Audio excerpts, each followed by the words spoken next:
প্রবাসীদের কষ্ট বুঝতে বেশি কিছু করতে হবে না, শুধু লেখাটি পড়ুন। যিনি আত্মহত্যার আগে লিখে গেলেন নিজের জীবনের কাহিনী। যাদের সন্তান বা স্বামী বিদেশে থাকেন তারা অবশ্যই দেখবেন কতটা কষ্ট করে আপনাদের জন্য মা বাবা ভাই বোন স্ত্রী সন্তানকে একটু ভালোভাবে রাখার জন্য, ফ্যামিলি মানুষগুলোর একটু সুখের জন্য সব মায়া ত্যাগ করে প্রবাসে আসছিল।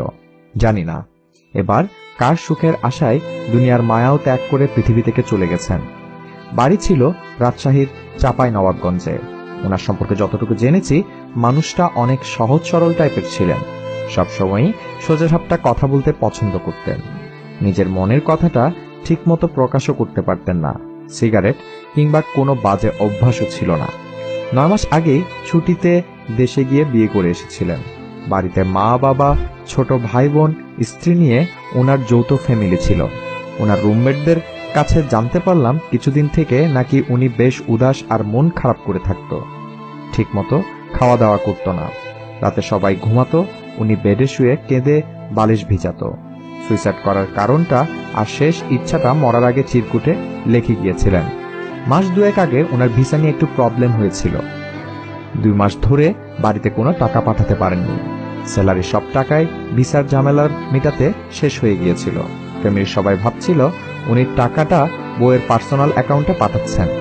বাড়িতে ফোন দিলে সবাই ওনার সাথে উল্টাপাল্টা কথা বলতেন। কল কেটে ফোন বন্ধ করে রাখতেন। শেষ 15 দিন মা ওনার সাথে কথা বলেনি। বউ ভাবছিল টাকা বাজে পথে খরচ করছে। বউ এসব নিয়ে ঝগড়া করে বাপের বাড়ি চলে গিয়েছিল। ওনার সমস্যাটা কাউকে বুঝাতে পারেননি, কিংবা কষ্টটা কেউ বুঝেনি। ঘরের বউ, এমনকি গর্ভধারিণী মাও না। ফ্যামিলির কাছ থেকে পাওয়া আঘাতটা সহ্য করতে না পেরেই পৃথিবীর মায়া ত্যাগ করে নিজ রুমে ফাঁসি দিয়েছিলেন তিনি। চিরকুটে লেখা শেষ ইচ্ছাটা ছিল লাশটা যাতে দেশে পাঠানো না হয়, এখানেই দাফন কাফনের ব্যবস্থা করা হয়।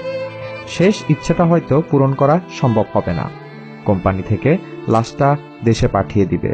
তবে কি পরিমাণ আঘাত আর কতটুকু কষ্ট পেলে একটা মানুষ মরার আগে এরকম আবদার করতে পারে?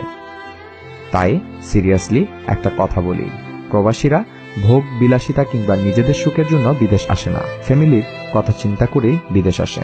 দেশে যারা আছে তারা মনে করে প্রবাসীরা অনেক সুখে আছে, টাকার প্রহারে কিংবা টাকার গাছ নিয়ে বসে আছে, ছিঁড়ে ছিঁড়ে শুধু টাকা পাঠাবে। কিন্তু আমরা তো বুঝি মাস শেষে টাকা পাঠানোর জন্য কি পরিমাণ কষ্ট করতে হয়। আপনার ভাই, ছেলে, স্বামী, বাবার প্রবাস লাইফের একদিন কষ্ট যদি কখনো দেখতেন, সাথে সাথে বলতেন বাড়িতে চলে আসতে। প্রয়োজনে না খেয়ে থাকবো, তবুও প্রবাসে থাকতে হবে না। প্রবাসীদের কষ্ট বুঝতে কিছু করতে হবে না। ভোর রাত 4টায় ঘুম থেকে উঠে 45 ডিগ্রি সেলসিয়াস তাপমাত্রায় সারাদিন রোদে পুড়ে 15 থেকে 16 ঘন্টা ডিউটি করে রাত 9টায় রুমে গিয়ে কিচেনের গরম পাতিলের ছেঁকা খেয়ে রান্না করার কষ্টটা একটু আন্দাজ করুন। অবশ্যই দেশে থেকে আপনারা কি বুঝবেন, দেখবেন আর বলবেন। আপনারা তো প্রবাসীদের রক্ত শুষে ভালোই মৌজে আছেন। আমরা যারা প্রবাসে আছি, আমরা তো দুনিয়ার সবচেয়ে বড় মিথ্যাবাদী। হাজারো কষ্ট বুকে নিয়েও বলি অনেক ভালো আছি। কোনোদিন বুঝতে দিইনি আপনাদের সুখের জন্য আমাদের জীবনের মূল্যবান দিনগুলোকে তিলে তিলে শেষ করে দিচ্ছি। দেশের মানুষগুলোর কাছে একটাই অনুরোধ, বিদেশে আপনার ফ্যামিলি যেই থাকুন, বাবা, ভাই, স্বামী, বন্ধু, অন্য কোনো সম্পর্কের আত্মীয় হোক, তাদের সাথে একটু ভালো ব্যবহার করুন। তাদেরকে একটু ফোনে সময় দিন, একটু ভালোভাবে কথা বলুন। তারা আপনাদের কাছে এর চেয়ে বেশি কিছু আশা করে না। কোনো রকম মেন্টালি পেইন দিবেন না। কাছের মানুষের ছোট একটা কথাও ধনুকের তীরের মতো বুকে বিঁধে। সেসব ব্যথায় মেন্টালি সাপোর্ট কিংবা সান্ত্বনা দেওয়ার মতো এইখানে ওনাদের কেউ নেই। সব রকম পেইন একাই নিতে হয়।